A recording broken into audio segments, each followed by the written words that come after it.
வணக்கம் மக்களே. இந்த அவதூறு ஆதவ் அர்ஜுனாவோட பொய் பேச்சு எல்லாமே ரொம்ப எல்லை மீறி போயிட்டே இருக்கு பார்த்தீங்களா.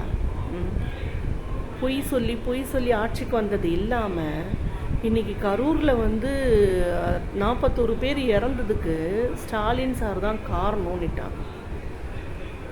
இல்லை திமுக காரங்க மேலே நம்ம கோவப்பட வேண்டியதாக இருக்குது. அப்போவே இந்த மாதிரி இத்தனை பேர் சாவுக்கு காரணம் அப்படின்னு சொல்லி அரெஸ்ட் பண்ணி உள்ளே போட்டுருந்தா இவ்வளோ வாய் பேசியிருப்பானுங்களா?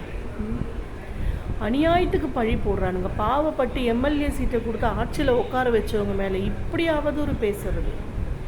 இதுக்கு மேலே பொறுமையாக இருந்தால் அந்த திமுக காரங்க மேலே இருந்த ஒரு மரியாதை கூட போயிடும் போல. இவ்வளோ அநியாய போய் இவ்வளோ அக்கிரமம் போய் பேசுகிறாங்க. இதுக்கு மேலே பாவப்படக்கூடாதுங்க. சரியான ஆக்ஷன் எடுக்கணும். நல்ல பச்சையாக தெரியும், நமக்கு மட்டும் இல்லை, அந்த மக்களுக்கே தெரியும். ஆதவ் அர்ஜுனா பிளான் பண்ணி தான் அந்த 41 பேர் மக்களை வேணும்னு லேட்டாக கொன்னானிட்டு. காரணம் என்னன்னா, இந்த மாதிரி ஒரு பிரச்சனை ஆனால் அவனுங்க சுயநலம், ராட்சச ஆளுங்க எல்லாமே பாவிங்க. இந்த மாதிரி மக்கள் எதோ நாசமாச்சுன்னா அதை வச்சு திமுக மேலே பழி போட்டு எதனா பண்ணணுன்றதுக்காக பிளான்ல மக்களோட உயிரில் விளையாடின்றது ஆதவ் அர்ஜுனாவும் விஜயம் தான்.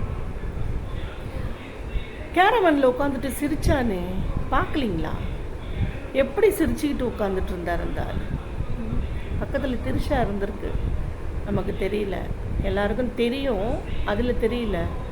என்ன ஒரு சிரிப்பு, அப்படியே சைலண்ட்டாக அந்த உயிர் வலி வேதனையில் துடிக்கிற மக்களை பார்த்து இன்பமாக சிரிச்ச அந்த சிஎம் சார் பச்சையாக கடவுளுக்கு நேர்மையாக அவங்க பண்ண அக்கிரமம் எல்லாருக்குமே தெரிஞ்சு பழியை தூக்கி போட்டு டிஎம்கேவை பழியை போட்டு நீ ஜெயிக்கணும்னு நினைக்கிற.